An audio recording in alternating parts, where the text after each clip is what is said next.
And for our audience, epigenetics is radically important. It defines how we use our operating manual. But at the end of the day, the version of the operating manual you have, which genes have the fast version, the slow version, the medium version, the optimal version, the suboptimal version. Dr. Mansoor Mohammed, I am thrilled to welcome you to the Better Podcast. Welcome. It's a pleasure. Thank you, Stephanie, for having me, Dr. Estima. Yes, we and you and I have, we were saying in the pre-chat, we've spent many long days together filming, DNA and genetic pathways for your clients. So I'm really excited to have you on the podcast today because I think that there is, we're going to talk about functional genomics today, but I think it may be worth starting first telling us a little bit for anybody who is not familiar with your work with the DNA company and what functional genomics are. Maybe let's start with what functional genomics are and how you found yourself in this line of work. Well, thank you. So I'm a classically trained geneticist, which means, typical PhD program. I focused on both genetics and immunology. And then as with most geneticists, you don't go down a path where you start hyper focusing on a particular gene as it's relevant to maybe disease states. And I was blessed at UCLA to mentor when I was doing my postdoc. So this is after my PhD. I did my clinical internship focusing on cancer diagnostics. So I spent a lot of time looking, and I think our viewers can all appreciate that a person's innate genetics can impinge upon, can influence their risk factors for different cancers. And so without getting into the details, I focused for several years of my life on the genetics of cancers. And then a very unique opportunity was posed to me because of some of the IP and some of the publications that, again, I was blessed to be with just the right place, the right time with the right mentors. Baylor College of Medicine, which is arguably in some ways better than UCLA when it comes to developmental genetics. So you see, as a geneticist, you typically focus on either cancer genetics or developmental genetics. Developmental genetics, of course, being the genetics of early childhood development. And we typically had to pick one or the other. But when I was offered the opportunity to come to Baylor and start to specialize in developmental genetics, I rushed at it. I thought, why be just cancer geneticist? So at that point, I was exposed to not just the genes that, when broken, cause cancer, speaking plainly, but to the whole genome. I was exposed to the concept of the operating manual, that a person's genetic makeup defines all of the nuances, the minutiae of how that little baby's body was developing, i.e. early childhood development, and then going on to adult cellular behavior. And at about that time, shortly after I finished my work at Baylor College of Medicine, a new field of genetics was starting to emerge, and it was called functional genetics, based exactly on what I just said, that we were beginning to understand, because of course, right at that time, we had the completion of the Human Genome Project. So now we had the whole manual of the human genetic material decoded. And so we could actually start with vigor studying this manual and really appreciating that, Stephanie, for you, me, for all of our audience members, our genetic makeup is our operating manual. And so a few years after that, i.e. it's been, gosh, I'm going to date myself now, it's been about 16 years now, I focused my entire career path on this concept of functional genomics. And what is that functional genomics? To conclude and to clarify, which forms the basis of everything that we do at the DNA company. Functional genomics, as is descriptive in its term, is the understanding that a person's genetic makeup is well beyond, the color of our eyes and the color of our hair and what sex we are. It defines every cellular detail, the functions, how good are our cells at absorbing various nutrients, utilizing those nutrients, how good are our cells at creating energy, how good are our cells at getting rid of toxins, metabolizing things, transporting things inside and outside of the cell. All of these minutiae functions that are obviously radically necessary for us to be healthy. And by the way, to the degree that we're doing these functions, either optimally or suboptimally, is the degree to which we have a baseline of health. This study of the genetic manual to determine these nuances. This is the study of functional genomics. This is the focus of the DNA company. We are focused on decoding and intelligently interpreting the human genetic operating manual so that we can empower individuals to use this knowledge just as they would use an operating manual for anything else, to ensure that they're using that manual, quote unquote, as optimally as possible. And I love that because I think that there is potentially a misunderstanding around genes and genomics in general, right? So we often hear, I've had clients say to me, "Well, it's not really that my genes, it's my epigenetics that matter. It's how those genes marinate. It's how those genes live." And of course, that's true to an extent, but Mhm. I would love for you to clarify the relationship between functional genomics, this operating manual, as you've just described so eloquently, and the intersection of epigenetics and how those two operate or how those two influence each other. Indeed. So very quickly, as a quick but accurate definition, epigenetics refers to anything, epi, that which is above genetics, refers to anything that influences your genetic makeup. And here what we're speaking of influences your genetic makeup at the level of expression. And this is the key. You see, many people and many, even we might say experts, try to make it seem that your epigenetics, because that's the thing that will influence your expression of your genetic makeup, that really all of the emphasis is on epigenetics, and many consumers and ill-informed individuals walk away from this with the belief that, well, ultimately my particular genetic variation or type doesn't matter, because all that matters is how I'm influencing it. And actually, this is an incorrect perspective. So what is epigenetics? Epigenetics is how we express our genes. So for example, you see, Stephanie, Dr. Steeman, we've got 22,000 genes, rough give or take, 22,000 genes, which means 22,000 individual instructions that are used to orchestrate the wonder and the miracle of human cells, human organs, and then in totality, the human individual. 22,000 genes. But what you'd be surprised to know is at any given point in time, right now, at any given point in time, in any given cell type in the body, my skin cells versus my retinal cells versus my cardiac cells versus my lung, my liver, my brain cells, and so on and so forth, they all have the same 22,000 genes, by the way, but they're expressing, they're using the instructions of these 22,000 genes at different times and in different numbers. Heart cells might use a subset of those 22,000 genes, and my skin cells might use a different subset.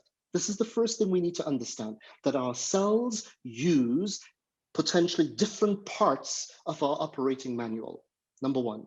Number two, that our cells, any given cell, clearly, therefore, is not expressing or using all 22,000 genes all at once at any given point in time.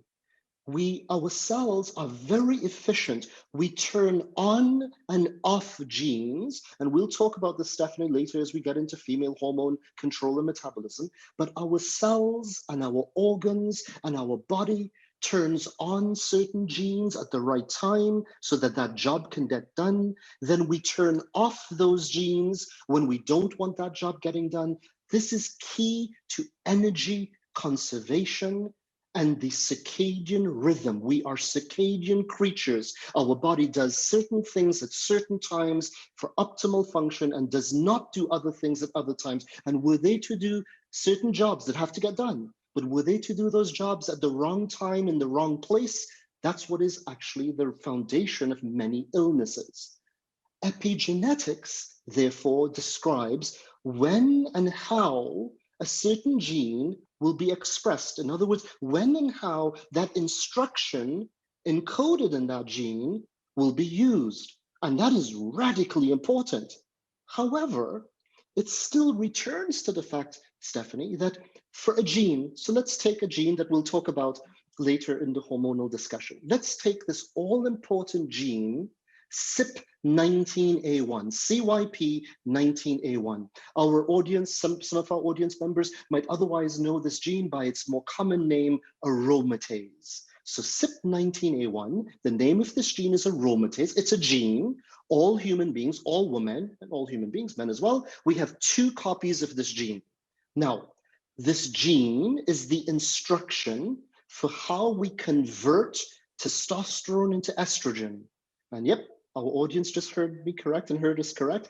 Estrogen is produced from testosterone. Our bodies, male or female, female or male, we must first make testosterone before we aromatize testosterone into estrogen. So simply stated, to conclude, estrogen is nothing other than aromatized testosterone. And this gene encodes the instruction to do that radically important job.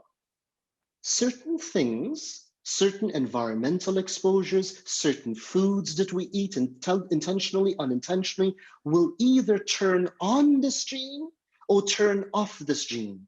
That is epigenetics. So for example, there are epigenetic factors that will induce this gene to turn on. And of course, if we turn this gene on, what are we doing? We're converting our testosterone into estrogens. Other food groups, other things will turn off this gene. And if we do that, we are slowing the process within which we convert testosterone to estrogens. This is epigenetics. However, that very gene, aromatase, CYP19A1, of which we have 2 copies, that gene comes in different versions. There is a version of that gene that you will innately have a fast-acting version of that gene. There's a different version that you innately have a slow-acting version of that gene, and that is your genetic makeup. That has nothing to do with your epigenetics. So a person can be innately, they have the fast version of aromatase. A different person has the slow version of aromatase. And let's say that these are 2 19-year-old university student young women that are roommates with each other. They're 2 19-year-old roommates. They've lived with each other for so long, their cycles are coordinated. They've got their cycles at the same time. They eat in the dorm together. They exercise together. They're exposed to the same environment together. But one has the fast version of aromatase, the other has the slow version of aromatase. Now, because of their lifestyle factors, choices, their environmental exposures, their dietary choices, they are both exposed to the same epigenetic factors that turn on and turn off their aromatase gene. But the young woman with the fast version of aromatase, regardless of her epigenetic factors, whenever her gene is turned on, she is simply going to be measurably faster at converting her testosterone into estrogen versus her roommate, who will be measurably slower at converting her estrogens, her testosterone to estrogens, despite the epigenetic phenomena. So to conclude, Dr. Steamer, and for our audience, epigenetics is radically important. It defines how we use our operating manual.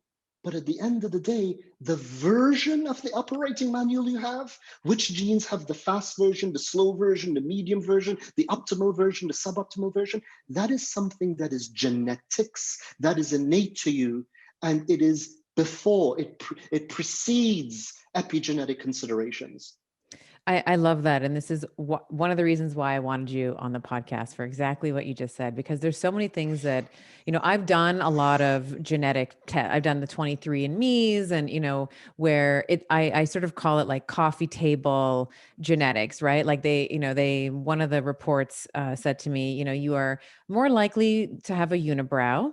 It's like, listen, I'm Lebanese and I'm Portuguese. Like I already know that. Like I didn't need to pay for this. The other thing it said to me was something with I have the certain polymorphism that allows me to smell, if I consume asparagus, I can smell the change in the urine, like how so I was like, well, I already knew that too. Like I have asparagus, like I know when that happens. So I thought that, and not to call it useless, but I was like, well, tell me something I don't know. But what I thought was really so profound about the results that we had from the DNA company was that it told me It told me about how I metabolize. We're going to talk about Yeah, like the steroidogenesis and how we metabolize all of our sex hormones today. So it told me that. It told me how many number of copies I had of certain, like in my glutathionization pathway, like how many GST thetas and mu's and pi's and things that I had never considered before or was never told about before. And that's where I think that your analysis or your company's analysis stands out, because it's important to look at SNPs. I think it's important to look of course. at polymorphisms. You need to look at that. But I also like that there's like copy number variant analysis with you as well. And I think there's other things that are important when we look at genes. Yes, you wanted to say And something. it's no, no, it's so important because thank you for highlighting that. Let's link that back to epigenetics. When we just said that epigenetics are factors, lifestyle factors, environmental factors, nutrition factors, things that we eat, things that we do intentionally, unintentionally, that then cause our genes, depending on their version, to be turned on or turned off. Well, as you've just highlighted, there are variations that we all have, Stephanie, and our viewers should know this. There are certain genes that a healthy person out there may not have that gene at all. And let's repeat that slowly. There are variations beyond SNPs. SNPs here being the variations in the spelling of genes, in the lettering of genes. But there's another type of SNPs, single nucleotide polymorphisms. But there's another type of variation that you've alluded to that we also cover, which is where a gene, which we typically should have two copies of, is completely missing from the human operating manual. These are called CNVs, copy number variations. That's actually what I spent the majority of my academic career discovering and writing and researching about. Well, here's the point, Stephanie. If a person does not have a gene at all, meaning whatever that gene is, like the GS-theta1, the GST theta1, that uber important detox gene, uber important. And by the way, uber important in hormone metabolism, when we come to the fact that Right. we understand that sex hormones cause estrogen byproducts, they cause oxidative byproducts, they can even cause toxic byproducts. This GSTT1 gene and its job, its enzyme, super important at dealing with those byproducts. Well, what if you find out that you don't have this gene at all? And by the way, that happens. My point here is all of the epigenetics in the world does not impact a gene that you don't have. If you don't have the gene, nothing epigenetically will cause you to express that gene or Right. use it either more or less because you don't have it. And so again, this is where that superficiality, and I get it that we need to make things simple and understandable for our audience, but I think everything we're talking about here, any in tuned consumer or audience member will realize, my goodness, why haven't I been told this before? And that's, I think, really what you do so brilliantly, is to take these concepts, make it suitable for your audience, but at the same time, don't give don't give them a shortchanged version of it. Let them know the importance of this while putting it in a manner that's understandable. Yes. And, just following on your example, you said there's like, if you have one woman with a slow CYP19A1, she might have a tendency to run androgen dominant, or, her Nice. aromatization from testosterones to estrogens are not going to be optimal versus, the same 19-year-old, same environmental stimulus who very quickly is going to aromatize her testosterones. You're going to see generally you can, without looking at her genes, you can sort of infer from her Yeah, morphology, right? So that yeah, there, maybe you can comment on that, because you can look at a woman or a man yeah. and say, okay, so maybe looking at the size of your breasts or the size of your hips, or how much muscle you have, there can be an inference generally in terms of what your genetic blueprint or your operating manual might look like. Would you agree with that? So 100%. And it's one of the things that makes what I do so cool. And it's one of the things that has attracted so many individuals, of whether they be elite athletes or executives or consumers of any variety, because unlike what you just cited as the experiences that you've had, which is the all too common experience, you hear these things that are coffee talk. They are, recreational in nature, and it's cool for the first week until you tell the rest of your family members and friends, but it didn't really impact how you approach life. When people hear what we tell them and they experience through the fact that before I even do a genetic consult with someone, when I meet them, if I see them, I can say, you know what, you are likely to have this, this, and this be your functional modality. Like, how do you know that about me? Because this is the nature of functional genomics. Or conversely, I can see the genetic blueprint of a person, having never met them, assuming that I know that they're male or female, and I can say this genetic profile belongs to a female who is likely to have such and such morphology before I ever meet her. And the accuracy of that is based in our ability to interpret these nuances that we're going to talk about.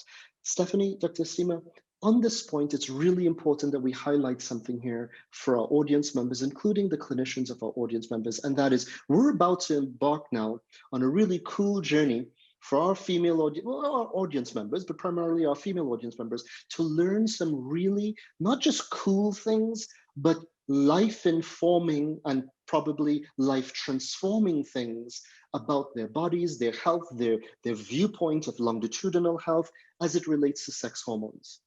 So before we go any further, Stephanie, I think it's so important for our audience members to understand what are sex hormones and how do they influence the body?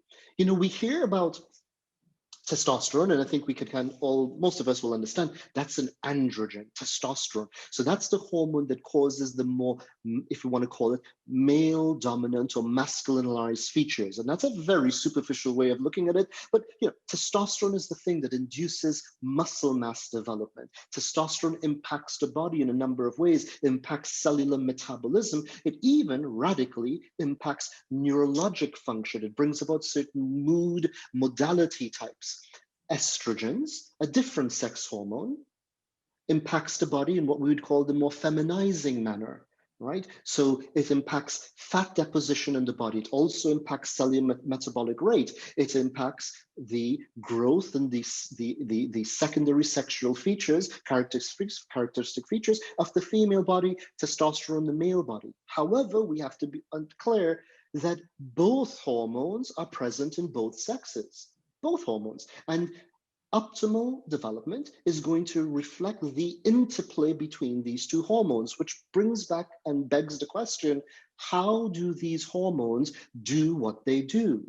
When you've got that shirtless 6-year-old little girl, you know, and she's with her shirtless 6-year-old twin brother, and they're running around playing around, and if they both had a boy cut, you probably wouldn't know which one is the girl and which one is the boy, okay? So what happens when puberty comes along, the cells of their bodies, the twin girl, the twin boy, the cells of their bodies are programmed that when puberty hits and these hormones, the sex hormones, the progesterones, the androgens, testosterone and others, and estrogens, when they begin to be produced, these hormones interact with the cells of the body and start to create noticeable secondary sexual features. Mind you, there are as many other internal features that we do not see, cellular behavioral features that we don't see that are also changing, including brain development in relation to these hormones. But again, it begs the question, how do the hormones do this job? Hormones, and for our listeners out there, all hormones, whether they be sex hormones, your progesterones, androgens, and estrogens, whether they be thyroid hormones, insulin, whether they be any other hormones that we can list, all hormones impact or create what they create in the human body by binding their receptors. So for every hormone, there is a receptor. A receptor is the thing that allows that hormone to bind to it, get into the cell, and change cellular behavior. So in other words, when testosterone binds its hormone, the androgen receptor, then that cell becomes androgenized. It takes on the characteristic that is more reflective of it being testosterone, bathed in testosterone. How does that happen? How does the binding of the androgen receptor, how does the binding of the estrogen receptor by estrogen, how does the binding of the thyroid receptor by thyroid hormones, how does the binding of the insulin receptor by insulin, how do these receptors, when bound by their hormone, cause the cellular change? Through epigenetics. These receptors, when bound by their hormones, go into our genetic library, and those very receptors bound by their hormones cause the genes to turn on or turn off. Okay, so the very concept of hormone receptors, which by the way are the products of genes, which by the way we'll talk about, you have different versions of it, when activated, determined by your genetic makeup, then impacts your epigenetic turning on and turning off of genes, which is what causes that flat-chested 6-year-old girl. All of her cells were there, but when she hits 12, 11, 13, as the case might be, those same cells now bathed in estrogen binding the hormone receptor, estrogen receptor, that receptor going into those cells and now turning on certain genes, turning off certain genes. Those now once smaller cells start to take on division, start to take on cellular growth, actual growth of the cell, to give breast development, hip development, bum development, back of the thighs development.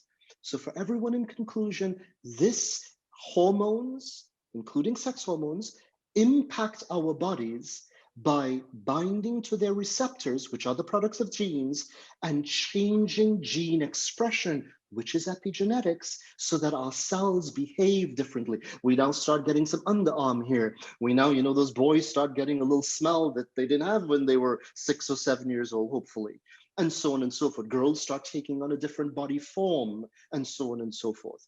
So now, with that baseline, that we understand a person's genetic makeup is radically important, we understand that their epigenetic instigators, whether it be environmental, lifestyle, food, or their very own genetics that controls epigenetics, we are going to go on a journey, as you've said, that by interpreting intelligently in a functional manner, which is exactly what we're going to leverage into, how can we describe to that young woman, even without seeing her, what might be her body type? Because now that we understood everything we just said, you see, let's go back to those two roommates, Stephanie. So one of those roommates, she has the fast ability, or the inherently, genetically, inherently faster capacity to aromatize. So when she produces a testosterone, she's pulling more of that testosterone, converting more of that testosterone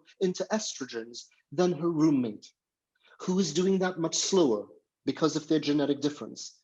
Just this alone, and we'll take this and we'll begin to pixelate, we'll begin to add nuances to this. But Stephanie, if we take those two things alone, as you beautifully and accurately, obviously, highlighted, the young woman who has the slow aromatase, who is slower at converting her estrogens into her androgen, her testosterone into estrogens, which means her body preserves her testosterone. She's not as quickly converting it into estrogen.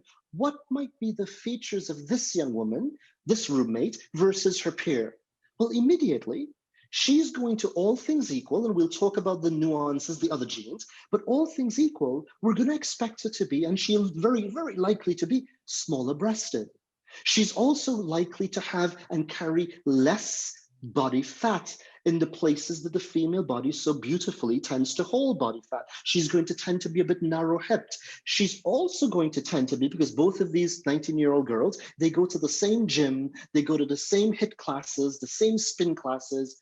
What will happen? The 19-year-old with the slow aromatase, she's the young woman, she's the roommate, she gets that striated thigh muscle. She's the roommate that doesn't have any evidence of cellulite, which is really just a fat deposition phenomena with some other confounding factors. Her roommate, who eats as clean as she does, who exercises every bit as much as she does, who has the same caloric intake, sleeps in the same room, and so on and so forth, she just naturally, why? Because her cells, as opposed to the first roommate, is being bathed in more estrogen with each menstrual cycle. So her cells now activate the estrogen features, the estrogen genes. And what do estrogen's genes do? They promote fat deposition. They will lower the metabolic rate of the body. So we begin to see, by just one gene interpreting it intelligently, we actually, as you so beautifully noted, Stephanie, we begin to be able to predict the body dimorphic differences between roommate 1 and roommate 2. Now let's, per where we will go with this, Stephanie, let's upgrade that. You see, before the CYP19A1 gene, that aromatase gene that was converting testosterone into estrogens, there's another gene, a completely unrelated gene, well, different gene, but related to the pathway. This gene is the CYP17A1 gene. Now notice, audience, CYP, the first gene was CYP19A1. This gene, a different gene, CYP17A1, what you can infer from this is these genes belong to the same family. And these family of genes are radically important in our hormone metabolism, radically important in pharmaceutic metabolism. Many of the drugs that you take, medications that you might take in your lifetime, are metabolized by these genes. So now we go, before we get to estrogens, we just said CYP19A1 aromatase converts testosterone into estrogen, aromatizes testosterone into estrogen. But how do you get testosterone? You get testosterone, and by the way, the other androgens. And what are the other androgens? Androstenedione, androstenediol, DHEA, and testosterone. These 4 primary androgens are made from none other than progesterone. And that's why the word progesterone is named as such. It is the progenitor. It is the precursor to all of the other sex hormones.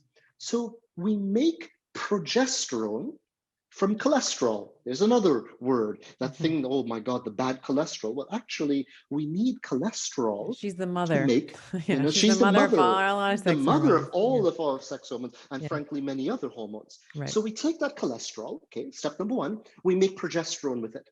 Once we make that progesterone, CYP17A1 converts, that's the instruction, that's the gene that makes the enzyme, self-named CYP17A1 enzyme, that will convert progesterone into testosterone. Okay, and the other androgens. That gene comes in different versions.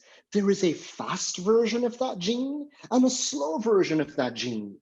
Now let's go back to those 2 roommates and let's keep it somewhat stark, because by the way, these combinations happen. So let's go to the roommate who had the slow aromatase. She converts her testosterone into estrogen slower. She preserves her testosterone. And she simultaneously has the fast CYP17A1, which means she converts her progesterone into testosterone with the best of them. So now this young woman, she is making testosterone every monthly cycle in the circadian rhythm of the cycle, right? And let's pause there for a moment, Stephanie. Again, something that so many of our audience members don't know or are there's a misunderstanding that is perpetuated, sometimes even by clinicians, that the female body, if you've got an average, healthy young woman who is not on the pill, who is menstruating, what she needs to know is as she goes through her cycle of, let's say, give or take 28 days, on day 8 of her cycle, the level of estrogens in her body are not the same as day 15 or day 22 or day 28 for that matter. Equivalently, her progesterone levels are not the same. Equivalently, her testosterone levels are not the same. So there is a circadian rhythm as a young woman goes through, starting the cycle day 1 when she first bleeds, when she first has her menses, usually let's say 7-ish days. Then by day 8, she's stopped her menses. She now goes in, she's no longer menstruating, quote unquote, and now she's day 8, day 9, day 10. During these days, her estrogen levels start to slowly increase. Then they come back down. Conversely, testosterone and progesterone. So the first thing the listener has to understand, at any given point in your circadian rhythm, literally, the cells in your body, when you understood what we said earlier, that your cells respond to these hormones by changing gene expression, the testosterone gene expression versus the estrogen gene expression versus the progesterone gene expression, or we should say, the progesterone gene expression, the precursor, versus the testosterone, that which comes second, versus the estrogens, that which come third. A female body that is menstruating healthily literally is a body that is epigenetically gene expression variations in her cycle secondary to the changes of her hormones. So beautiful and so profound to understand. So we now go back to that first roommate.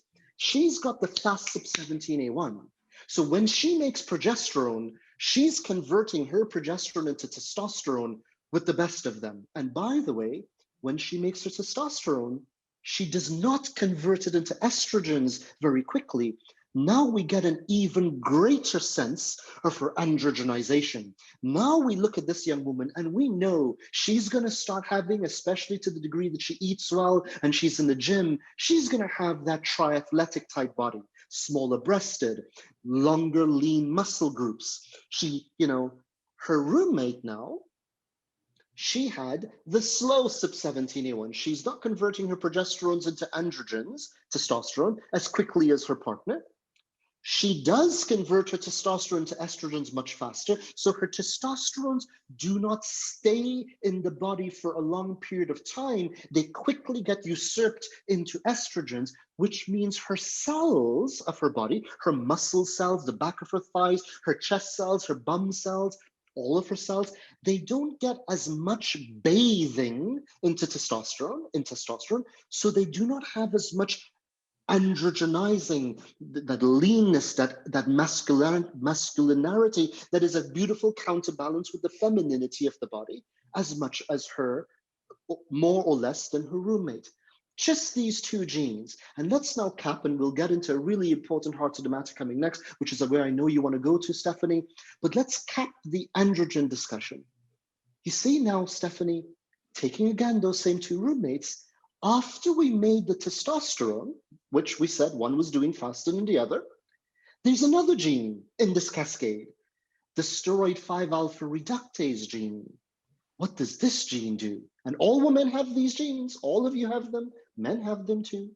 This gene is responsible just as much as the aromatase CYP19A1 is taking the testosterone and converting it into estrogen. SRD5A2 is taking the testosterone and upgrading that testosterone. DHT, dihydrotestosterone. Ladies out there, one molecule of DHT is worth 10 molecules of T. One molecule of dihydrotestosterone causes your cells to behave in an androgenized manner 6 to 10 times more than even the testosterone. Well, that SRD5A2 gene, which you all have, comes in different versions. There's a high potency version of that gene, there's a low activity version of that gene, and there's a medium activity version of that gene.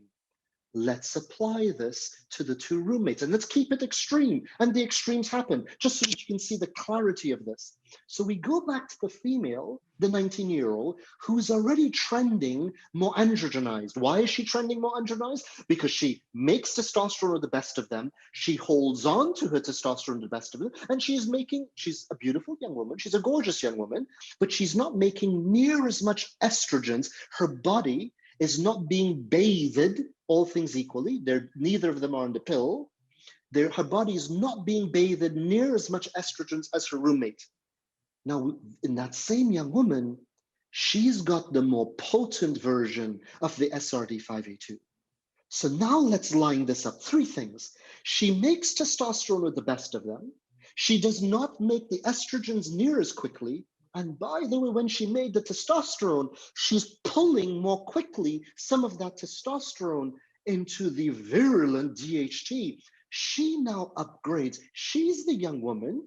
She'll make most men blush when we look at her abs. She's going to be that young woman that's got that 6-pack, heck, that 8-pack. She's got the obliques going on. She's got thighs will make me blush, striated muscles, triceps. She's going to have a musculature, and she's going to have that beautiful androgenized female body with less of the external female characteristics of the rounding of the hips, she's not going to have any cellulite. We can bet your bottom dollar on that because of the type of muscle fiber she has at the back of her thighs. Her counterpart, her roommate, has the slow version of SRD5A2. So again, everything about her genetics pushes her. This, at this point in time, Stephanie, is where we can say roommate number one is androdominant for all of the reasons we've just described, and roommate number two is estrodominant for all of the reasons that we've described. And I'm going to pause there, Stephanie, if there's any clarifications that you want, because next what we're going to do is we're going to talk about, okay, once we've made these seminal hormones and it's impacted our bodies in the way that we've described, what does the body then do with these hormones and their consequences based on what we do with the hormones? Yeah, no, you're doing a fabulous job of explaining it. I have, the only thing I would say is as you are describing the morphology, so the striated muscles, the no cellulite, clinically and there are a lot of clinicians that listen to this podcast, you might also see, thinning of the hair around the temples, Absolutely. the Yes. masculinization, like the thicker hair through the chin, and not just like Yes. hair on the chin, like thick beard like Yes. hair, right? On the chest, that kind of thing. And then as she gets older, if she's starting to put on weight, she might put weight on in a more male way. So in through that centralized obesity through the tummy. Yes. Yes, absolutely, because the body now is behaving in a more androgenized fashion. The cells of her body that are capable of responding to both testosterone androgen signals as well as estrogens. You see, the female body has the ability to polarize to have both androgen signal development as well as estrogen signal development. The male body has the same. Now, all things equal, the male body is designed to respond more to the androgen signals, less to the estrogen signals, the female body vice versa. But both body types, both sexes, and obviously we understand that there are things in between, but both general body types are going to respond accordingly. So as you've just noted, what we see in the androdominant female, that when she was in university, she was the soccer player, the triathlete, she can, all of the things that we can describe about her. But when she gets a little older, she wasn't watching her diet as much. And if she starts to put weight on, she'll put weight on in the more male like feature. How many males do we see? They can still walk around with skinny legs, and whatever, but a big gut. They're not putting it on. They're not packing it on the bum or the thighs. That's an andro imprinting because of how the abdominal fat cells respond when it comes to weight gain. And so that female that is androdominant for the genetic characteristics that we've just spoken of will have that type of morphology behavior. But also, Stephanie, and we'll get into a little bit more of this nuance and finesse when we get into the metabolism of the hormones, these two young women can also experience differences to the length, clarity, and circadian rhythm of their hormone cycles. That more androgenized young woman, where she's not creating and converting her androgens into estrogens because her aromatization is lower, to say nothing of the fact that she was also more androdominant for all of the reasons we've said. She may, for example, start to experience irregularity to her cycles, and that irregularity is exacerbated much more easily if she were to become very athletic. How many female athletes, now look at here's which comes first, the chicken or the egg? Many times they're female athletes, and of course, depending on the sport in question, because they had a more androgenized genetic cascade as per what we've just described. And mind you, then because of the stresses and the physical exertion in their bodies, which accentuates the androgenization of the body, and which creates a cortisol imbalance to the body, which therefore creates a progesterone imbalance, which therefore further androgenizes the body. How many female athletes, elite female athletes, miss their monthly cycles altogether? Why? Because their cycle now has lost the crispness of the peaks and valleys of progesterones, androgens and estrogens, which you need the peak of estrogen and then it coming down to trigger ovulation and to trigger menses. When we begin to not flatten, but when we begin to reduce those peaks and valleys, pushing everything more towards androgenization, we do not get the circadian triggers that lead to ovulation and menses in those elite female athletes that are already androgenized, and their very lifestyle androgenizes them further. Case in point. The flip of this, the young women that are by nature much more estrogenized, because of the estrogen dominance in their body, they may see other menstrual cycle variances. They may be the young woman that, particularly the first group of young women, we tend to find missing cycles. We tend to find, especially based on lifestyle choices, they just might miss their cycles. They may be very light. They may not follow a circadian rhythm that is as clearly defined. That's your androdominant cycle, all things equal. Your estrodominant cycle, they may have cycles like clockwork, but they may start noticing that especially if they do not do something about extreme estrodominance, they start spotting a cool 5-7 days before their real cycle. Why? Because the clarity between their estrogen versus progesterone, that progesterone that you need enough of, which in estrodominance is quickly going from progesterone to testosterone to estrogens, you're therefore losing a different type of clarity versus the androdominant woman. She does not have enough progesterone to maintain the clarity of the uterine lining, to maintain the integrity of the uterine lining. So she starts spotting, she starts getting some cellular scuffing earlier, even before her real menses kicks in. So just by looking at this level, and we're going to go deeper for all of the listeners out there, just at this level, as Dr. Estima has pointed out, we can infer body morphology. We can even infer things like behavioral tendencies, proclivities to anxiety, proclivities to the concepts of PMS reside largely in what we've just said and some of what we're about to say. So we can define morphology and we can define what is happening in that female cycle. And one last point here is, Stephanie, can you imagine then when we take that ultra androgenized female per every genetic factor that we just said, and then we put her on the pill. In fact, let's take both roommates. So they're now 19 years old, they're off on their own, they're at university, and for the first time in their lives, they're both going to go on the pill. And so they go to the campus clinician who, after speaking to them, knowing their roommates, everything else, puts them on the same pill. And this particular same pill happens to be a slightly heavy dose or higher dose estrogen pill. The young woman who was already estrodominant, her going on that estrogenized protocol, it will have, and it can have certain changes in her body. But what about that androdominant female? That from the time she was 11 or 12 to the time she's 19, those 7 years, her body was not at all anywhere close to being bathed in the levels of estrogens. And by the way, when you go on the pill, this particular pill, she's on estrogens, not for about the 7 days between days 12 of the cycle and days 19, give or take. She's on an estrogen exposure for 21 days of her cycle. What do you think her body that was not seeing that level of estrogens, and therefore her cells were not behaving, her cells were behaving in a more andro feature phenotype?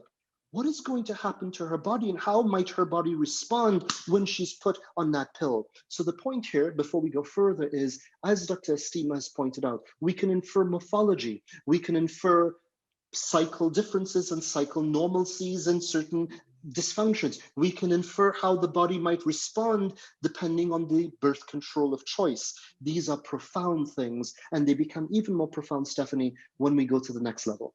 Which is where we're going now. And I would also say like mood and behavior as well. You might be able, like you had said, you'd mentioned anxiety, like their tendency towards depression or anxiety as well. We can also loosely infer that as well.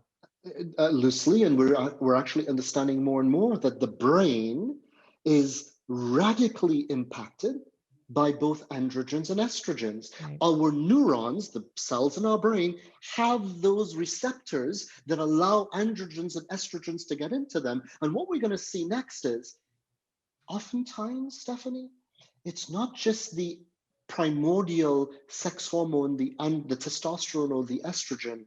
It is what comes from the testosterone, estrogen, in this case in young women, particularly what's going to come from the estrogens, which is where we're going to go now. Yeah.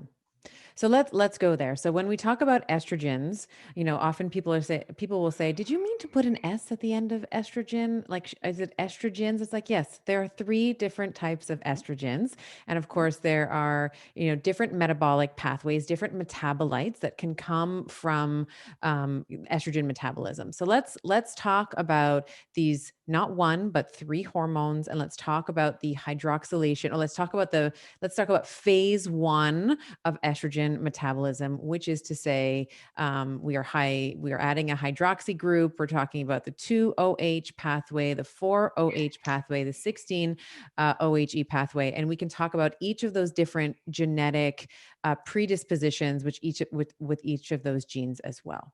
Absolutely, and brilliant interlude and segue into this. So let's remind our audience that we're going to be talking about estrogens. So we're going to be talking about those molecules that can bind the estrogen receptor.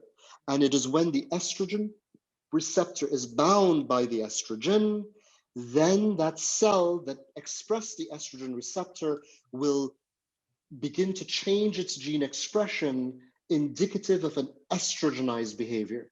And why am I stressing this? Because this is where, ladies and men out there, molecules that are not what we would call native estrogens, food derivatives, things like soy derivatives, things like derivatives of plastics, i.e. the water that you drink that's been sitting in that plastic bottle, not all plastics, but particularly the softer plastics that have been sitting in the car. One of my pet peeves is when, I see my kids leave a water bottle sitting on the side door of the car, sitting in the sun, and then I tell them, throw that thing away. Don't drink Right. that water Yeah. that is just, right? Because these, oh my gosh, I'm a foodie and I love food vlogs, Stephanie. Love food vlogs. It's one of my little pet things. When I do take a little break, I might look at a food vlog. And I am amazed, Stephanie, at certain parts of the world that food is served in plastic bags. And hot piping food at that has been Right. served in plastic bags is the takeout. And I think, oh my goodness, what are we doing?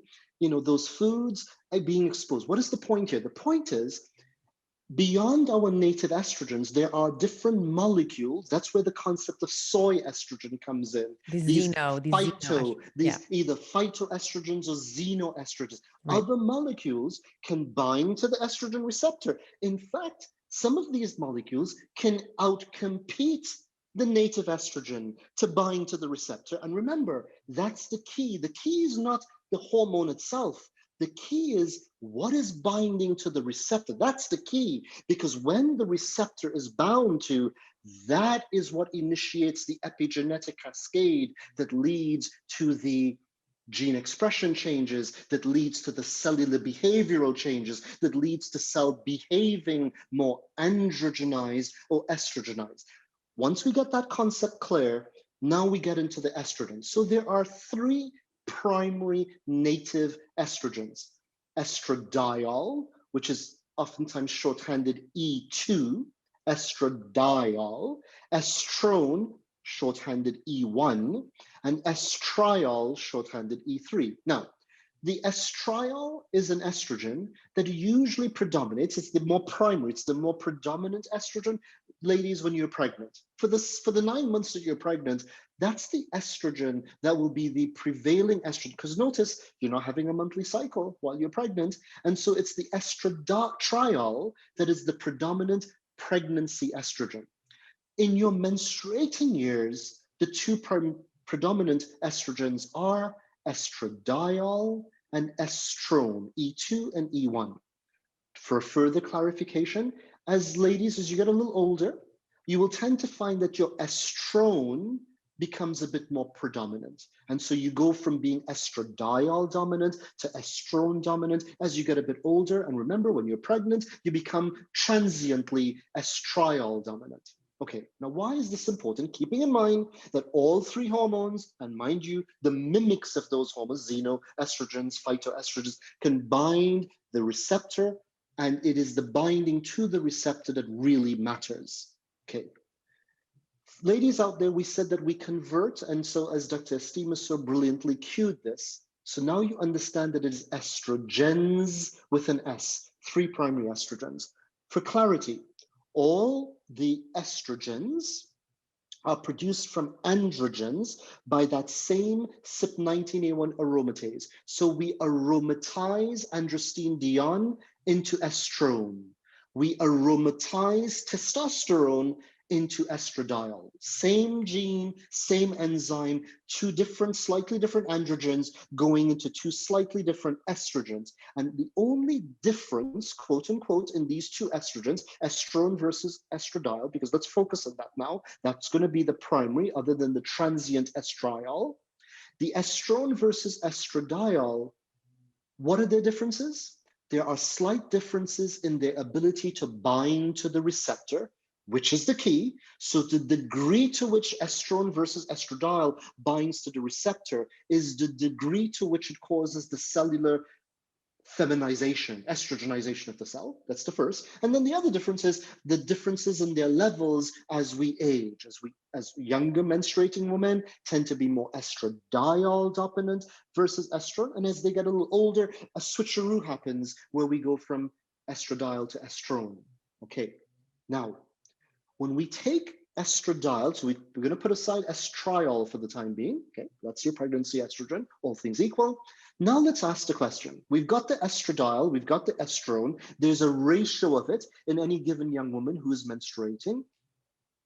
And we're going to ask, she's just made it. Has she made lots of it? Is she estrodominant? Has she made comparatively less of it? Is she androdominant, i.e. the examples of the two roommates that we've been discussing? So now those two roommates, the clearly androdominant one and the clearly estrodominant one, they now go in, they get prepared for their cycle. They're getting into that 5 to 7 days prior to the onset of their menses. The body has determined at this point in time that we're not pregnant. We did not fertilize that egg that was released at the point of ovulation earlier in the cycle. So the body is determined now, pregnancy has not occurred. We've not fertilized the egg. So what has to happen? We need to get rid of the estrogens, i.e. the estrone and estradiol and estrone that had been previously made. Because ladies, your menstruating month that you're in right now, the estrogens in your body in this menstruating month that are causing your body to behave in all of the beautiful ways that it's behaving, and sometimes not so beautiful ways, are completely different than the estrogens that you produced in your previous menstruating month. You make them, you use them, i.e. it impacts the body by binding to the receptor, and then you get rid of them. When are you getting rid of them? When are you metabolizing them? You metabolize them once the body has realized that the pregnancy has not occurred in those days leading up to your actual menses, into your menses. So now at this point in time, the female body says, there's no pregnancy, I'm gonna metabolize my estrogens. There are three primary pathways, three genes making three enzymes that will metabolize your estrogens into three distinct estrogen byproducts. So I want the ladies out there to think of this in a very pedestrian way, but it's something you'll never forget. Think of during your menstrual cycle, you filled up a barrel with estrogens. You filled up your estrogen reservoir during your menstrual cycle. You filled up an estrogen reservoir as your cycle was going on. Now you've got to empty that reservoir. This reservoir, this barrel, has three faucets at the bottom of the barrel. And getting into, in the days leading up to your menses, your body will turn on these genes, epigenetic, turn on the genes that were not turned on previously or not turned on to the level that they are previously, because you don't metabolize your estrogens then. So we're now going to turn on these three genes. What are the three genes or three sets of genes? The first set of genes are what we call CYP1A2 and CYP1A1, CYP1A2 and CYP1A1. They're, again, part of that big, beautiful family of the cytochrome P450 genes. These two genes, the 1A1 and 1A2, are the two genes that make the two enzymes that will metabolize your estradiol and estrone into a product, an estrogen metabolite called 2-hydroxyestrogen. 2-hydroxyestrogen, all it is you took an estrogen molecule, these two enzymes metabolize them, and now you have a metabolite called 2-hydroxyestrogen. It is what is universally referred to as the desirable estrogen metabolite. Why is it desirable? Well, why is the body metabolizing? What you have to ask is, why is the body metabolizing the estrogen in the first place? We're metabolizing the estrogen because so long as that estrogen was in the body, it's binding the estrogen receptor. And so long as the estrogen receptor is being bound, we are altering gene expression in a way that is unique to when that receptor is being bound. And the female body was not designed to have the estrogen receptor turned on 24/7, 30 days a month, 365 days a year. The female body was designed for the cells to have gene expression secondary to the activation of the ER, the estrogen receptor, secondary to just a window within your cycle. This is a profound concept, Dr. Estima, when it comes to when we go on the pill for prolonged periods of time.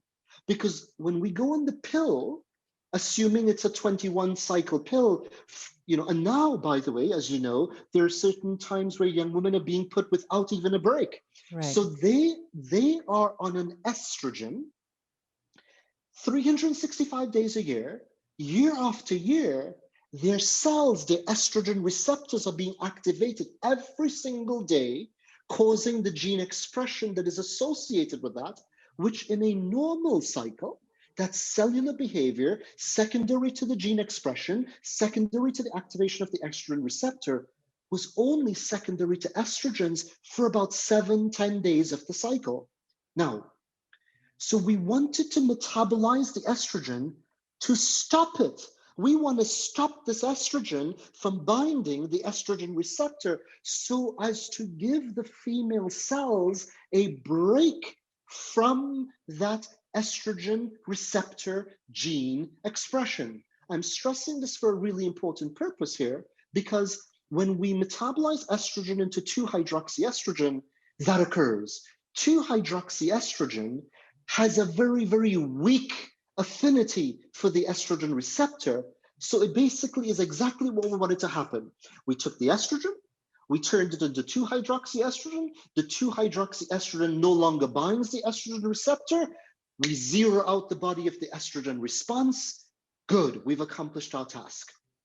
However, another gene, CYP1B1, CYP1 Bravo 1, another member of this amazing family, it metabolizes your estradiol and your estrone into a different metabolite of estrogen known as 4-hydroxyestrogen. Okay, and by the way, as Dr. Estima has pointed out, how is the metabolism going on? You're taking the estrogen, and these enzymes are tagging a hydroxy group to it. That's why it's called 2-hydroxy, depending on where we stick this hydroxy group. If we stuck it at a particular place on the 2, that's called 2-hydroxyestrogen. If we stuck the same hydroxy group, but in a different place of the estrogen, that's called 4-hydroxyestrogen. And just by virtue of sticking that hydroxy group, because of the CYP1B1 gene, which we all have, by sticking it at a slightly different place on the estrogen molecule, 4-hydroxyestrogen retains its ability to bind the estrogen receptor. So now let's pause there. We were metabolizing the estrogen to stop it from binding to the estrogen receptor. Right. Yet, despite doing what I just did, metabolizing it, my metabolite 4-hydroxyestrogen retains the ability to bind the estrogen receptor, cause estrogenization of the body. That's not what we wanted. We wanted to give the body a break. So herein lies the first fundamental difference between the metabolism of estrogens into 2-hydroxyestrogen and 4-hydroxyestrogen. And ladies, if you understood that, all of the ladies out there, now comes the genetics of it. You see, that CYP1A1, CYP1A2 gene combo, those genes come in different versions, fast or slow. And radically important, the CYP1B1 gene, that gene that is metabolizing your estrogens into what we call the naughtier, the more toxic. Why do we call 4-hydroxyestrogen the more toxic estrogen metabolite? Because it continues to bind the estrogen receptor, it continues to induce estrogenization at a time in your circadian rhythm where you did not want that estrogenization. Step number one. And so, of course, ladies, if those two roommates, now we're going to add something here.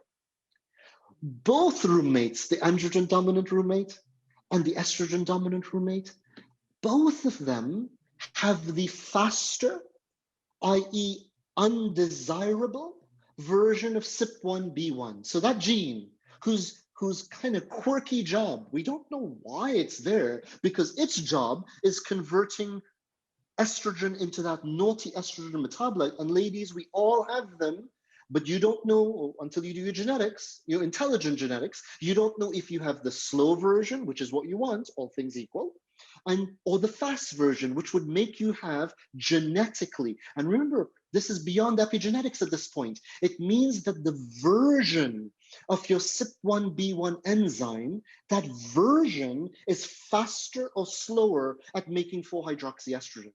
Now let's quickly go back to the androdominant roommate versus the estrodominant roommate.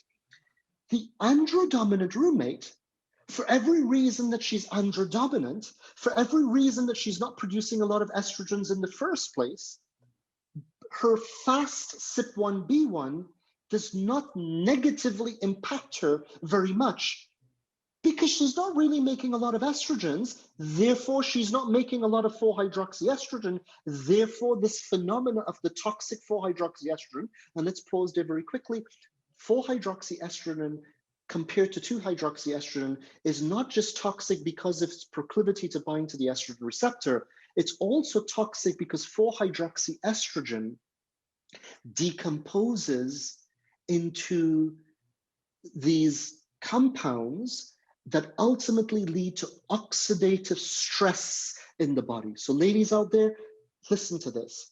You're going to take your estrogens. And by the way, so that it's clear, every young woman takes her estrogens, makes some 2-hydroxy and some 4-hydroxy. Every young woman will make both. But depending on your genetics and depending on epigenetics, you are going to make either more 2-hydroxy, which is a good thing, or more 4-hydroxy by ratio, which is not as desirable. And if you were making more 4-hydroxyestrogen, your body, during this period of estrogen metabolism, which is the period leading up to your menses, which is the period of PMS, premenstrual syndrome. What is premenstrual syndrome? Premenstrual syndrome is the impact on cellular behavior, head to toe, of the female body's cells experiencing gene expression secondary to the activation of the estrogen receptor, secondary to whether you are making more or less than desirable 4-hydroxyestrogen, more or less than desirable oxidative stress on the body. And that oxidation, if you were making too much 4-hydroxyestrogen and you were not clearing that 4-hydroxyestrogen, which we'll come to next, your body will then be overly oxidized, which is an overly inflammatory state. And which cells of the body are affected by this oxidation, not oxygenation, completely different phenomenon, oxidation, the cells that are the most estrogen receptive, the lining of the uterine membrane, the lining, the breast tissue cells, neural cells. So if those are the cells, vascular cells, if those are the cells that have the most estrogen receptors and are therefore engulfing the naughty 4-hydroxyestrogen more and becoming more estrogenized and more oxidized, those are the tissues in PMS. The increased cramping, the increased clotting, the increased neural responsive to the the anxiety, edgy causing effect of the 4-hydroxyestrogen, and so on and so forth. And the So now tender breasts and the tender breast tissue, yes. Yeah. sometimes a bit more fibrosis to the Yeah. breast tissue, an Mhm. increased risk of cyst formation in the body.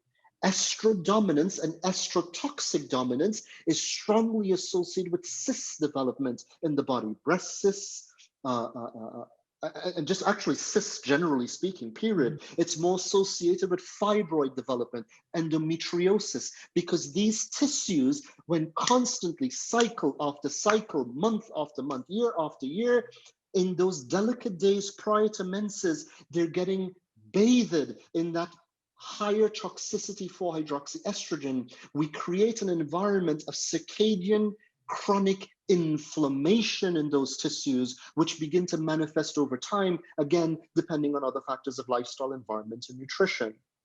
So, so now we come back to the scenario of the two young women. The androdominant female, she has the faster, both of them have the, let's say, less desirable, faster CYP1B1. Both of them convert their estrogens into the 4-hydroxyestrogen at a rate that we probably wouldn't want. But because the androdominant female isn't making as much estrogens to begin with, she never really notices this slightly naughty pathway that she's predisposed to until she goes on the pill. Now, when the androdominant young woman goes on the pill, remember we gave a little hint earlier Right. that these two young women, they were put on the same pill, but their bodies do not respond as equally. Because now what we do in the androdominant female, when we put her on that pill, we are basically uncovering, we are basically pulling away the veil, we're opening the commode, so to speak, to a latent estrotoxicity, an estrotoxicity she was predisposed to, but that wasn't giving birth to, wasn't happening because of her androdominance. We put her on the pill, we expose her to circadianly surplus estrogens, and we now uncover that naughty phenomena. So again, we can start to see how different young women respond differently, and how many times, Dr. Steamer, you and I, we have patients that go, oh my God, I went on the pill, and after that first month, I knew it was not for me. My body, my behavior, everything just changed because of that radical shift that the body was exposed to in terms of estro metabolites. Now here, Dr. Steamer, we need to get into some of the nuances, really cool nuances. You see the CYP1A2, Dr. Steamer, that CYP1A2 gene that makes the CYP1A2 enzyme that metabolizes estrogens into the healthier 2-hydroxyestrogen. That is the same gene that metabolizes caffeine. And guess what? When you drink a cup of coffee, so when you get up in the morning and you've slept for 8 hours, hopefully we're all getting, at least a very good 7 hours, if not 8 hours of sleep, so important in our circadian rhythms. After having slept for 8 hours, all things equal, depending on what you ate for dinner, depending on your room's environment and toxic exposures and mold exposures and so on and so forth, your CYP1A2 gene is dormant. Here's epigenetics. You've got the gene, it's dormant. You didn't need to express it. Now you get up and you go down to the kitchen and you make your first cup of joe. Once you begin to enjoy that cup of coffee, once caffeine begins to get into your bloodstream and the body sees caffeine in the body, in the bloodstream, it now turns on the CYP1A2 gene, which is the gene needed to metabolize caffeine. That's an epigenetic phenomenon, that caffeine consumption epigenetically turned on your CYP1A2 gene. Now, mind you, the CYP1A2 gene comes in two versions, a fast version or a slow version. You're going to turn on the fast version just as much as you turn on the slow version, but once turned on, now epigenetics no longer is the issue. The issue here is, did you turn on a fast-acting CYP1A2 or did you turn on a slow-acting CYP1A2? Okay, that's besides the point. The point here is, when you had that cup of joe, young ladies, and you turn on your CYP1A2 gene, and you turn on your CYP1A2 gene at the time that you need or you want CYP1A2 to be taking your estrogens and taking it down the desirable 2-hydroxy pathway, it's actually why drinking a cup of coffee all things equal, and we're speaking of good quality, Yes. mold-free coffee, all of the other Sure. things that we can talk about Yes. that caffeine consumption at healthy levels has been associated with healthy female longitudinal estrogen health outcomes. Caffeine consumption has been associated with lower risks of breast cancer, for example, in large studies. There are other factors, clearly, but just to show you that the caffeine that epigenetically initiates the CYP1A2 gene, which is the gene that also initiates the healthy estrogen metabolism, this is really important. Now let's take the same phenomena. Cigarette smoking, or the exposure to smoking. If you're not smoking, your roommates are, or you go to a bar, or certain other environmental toxins, particularly aerosolized Like toxins, benzene and benzenes, yeah. and so on and so forth. Yeah. Guess which gene they turn on? They turn on the CYP1B1 gene. They turn on epigenetically the very gene that you wanted to silence that gene. Because when that gene, CYP1B1, is turned on, which of the estrogen pathways will your body prefer? The less desirable 4-hydroxy pathway. Okay, let's go a step above that. Your cruciferous vegetables, everyone out there, mom knew best when she said, eat those broccoli, eat your Mhm. cruciferous vegetables. Yes. Cruciferous vegetables are, again, assuming organic and not laden with pesticides and so on and so forth. Cruciferous vegetables contain ingredients called sulforaphanes. Sulforaphanes make a compound called indole 3-carbonyl. Indole 3-carbonyl makes a compound called DIM, diindolyl methane. And what is so radically important about DIM? DIM as a compound, as a food derivative, as a nutrient derivative, as a nutraceutic that you can buy, DIM suppresses the activity epigenetically. DIM turns off or turns down your aromatase. DIM turns down your body's conversion of testosterone into estrogens.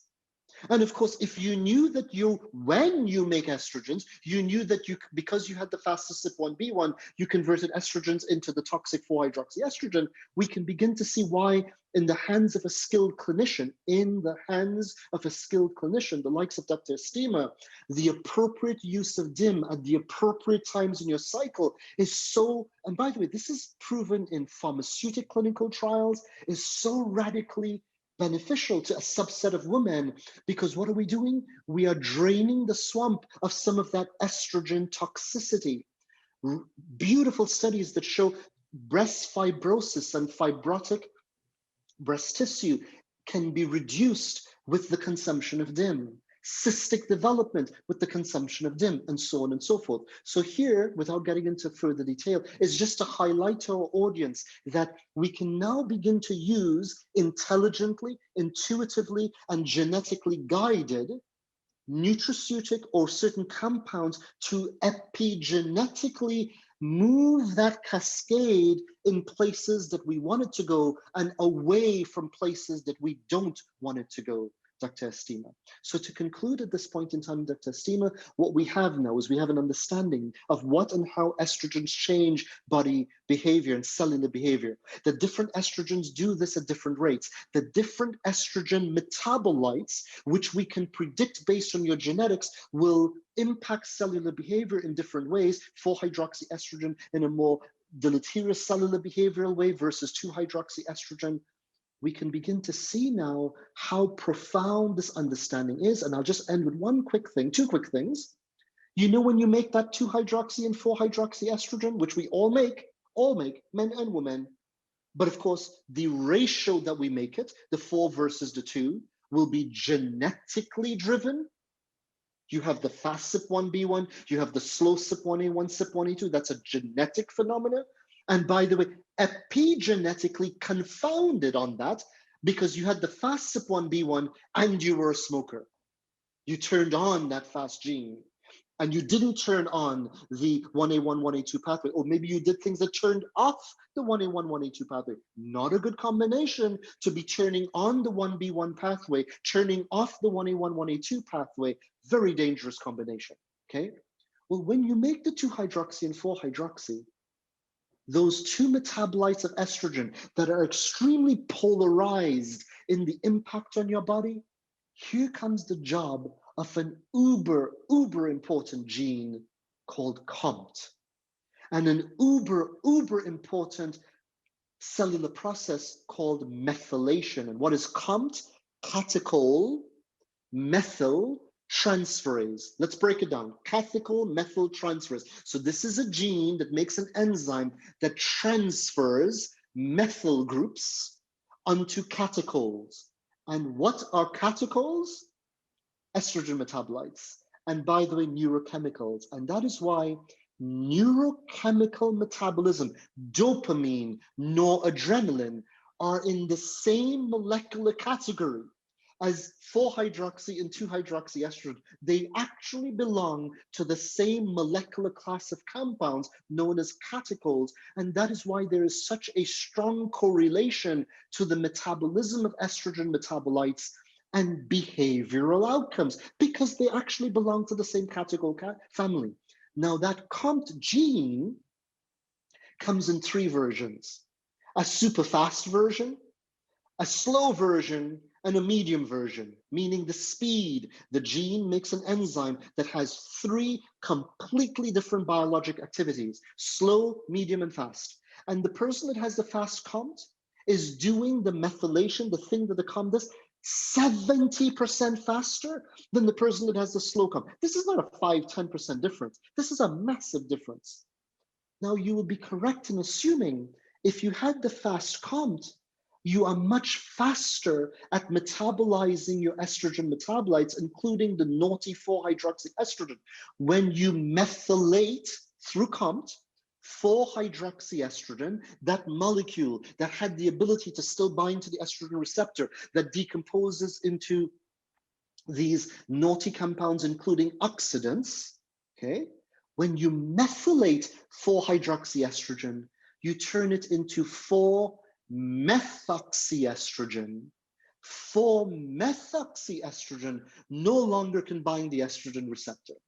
4-methoxy estrogen no longer decomposes into oxidants. So you want to methylate, believe me, you want to methylate all of your 4-hydroxy estrogen.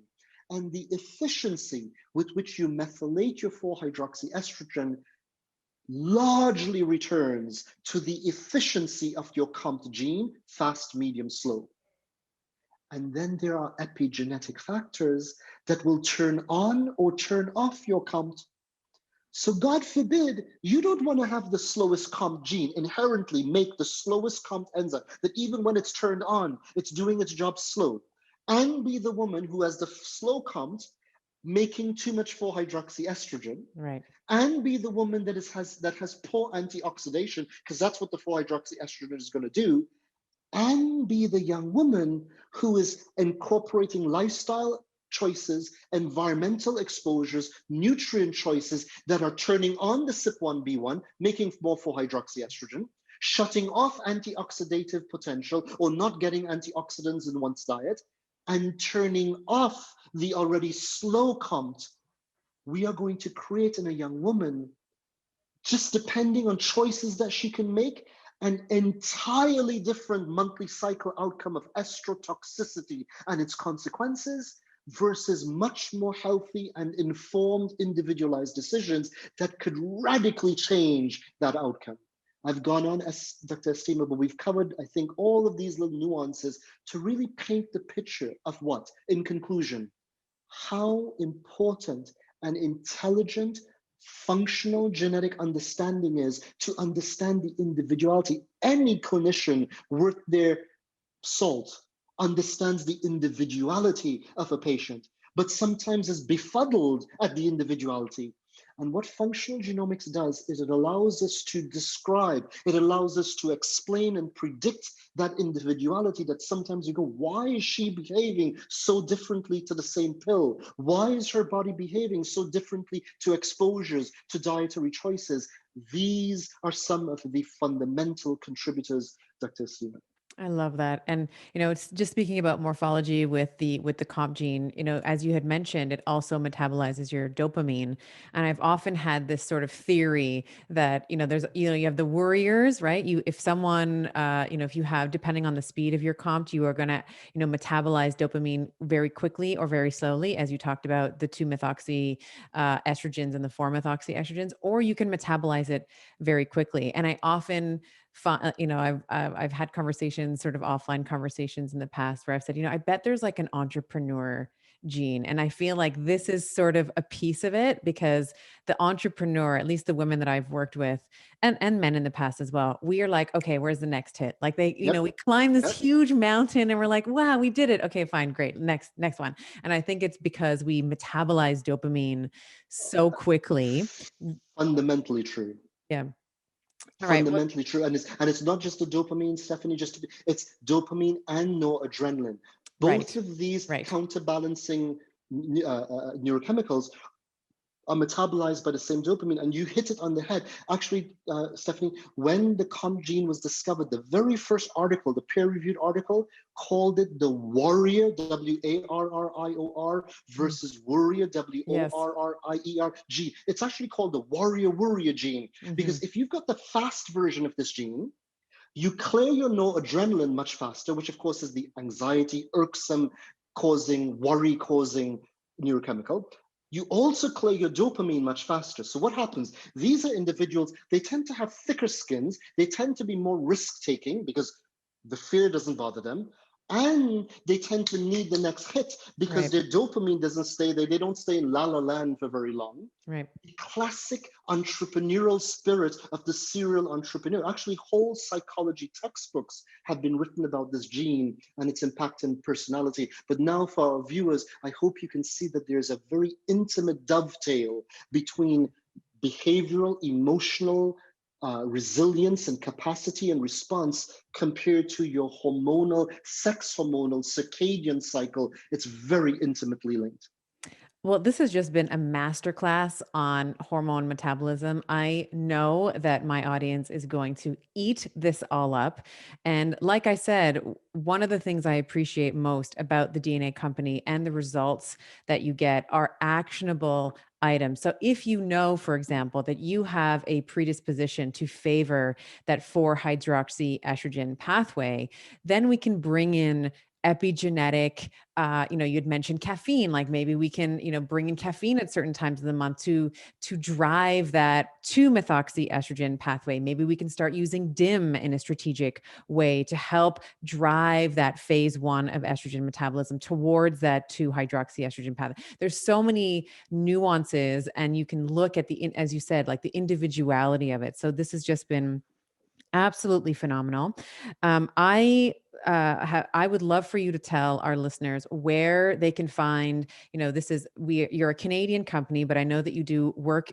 Do you work in the States as well? Like if there's Absolutely, internationally, but we have a strong, in fact, a very, very strong uh, position and base in the US. So we service clients from all over the world, primarily Canadian and US clients, as equally and as seamlessly one to the next. Right. And it's just a mailer, right? You mail, like there's a kit that's mailed to your home, you sort of spit in a tube and then you send it back. So it's not, you don't have to go to a lab, you don't have to have Yep, blood drawn. yep, It's very, very simple. yep. I've had it done. I've had it done on my kids, my partner, so we really do endorse your company and some of the Thank work you. that you're doing. Yeah. Thank you. And for our US citizens and our US clients out there, Stephanie, our kit is FDA approved. So, and it's a saliva kit. So, in other words, Right. it's approved for the collection of saliva. And once you forgive the grossness of it, once you spit in the tube, it's a spit tube. Your sample is stable. So, it's literally as easy as spitting in a tube, putting it in the mail. It comes back to us within 3 to 4 weeks. Once we've received your sample, we've processed your sample, we've done the analyses that Stephanie and I have just discussed, and that's just the tip of the iceberg.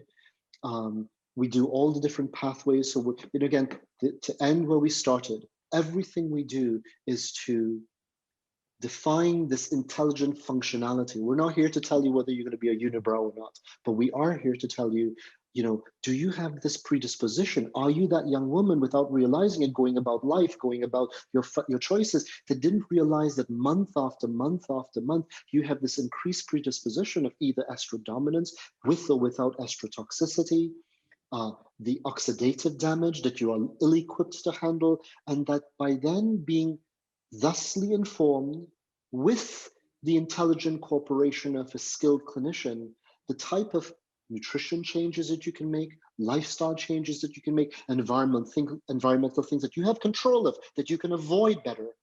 The health outcomes in the years to come, they may seem narrow when we start, but multiply these effects 10 years, 15 years, 20 years, we get into menopause, we can have a young woman who can end up in completely different health outcomes in the years to come. This is what we're so passionate and why we're so passionate about this.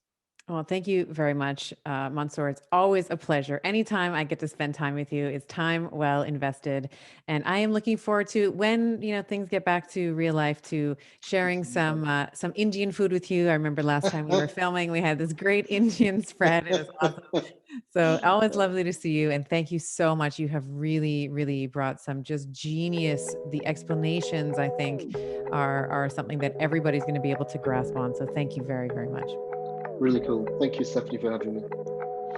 Dr. Stephen Gundry is the video that's coming up next for you. Just click right here. We're talking about the microbiome, energy, postbiotics, mitochondria, and how to get your energy back. Continuous ketosis, 24 hours, 7 days a week, 365 days a year is really dumb.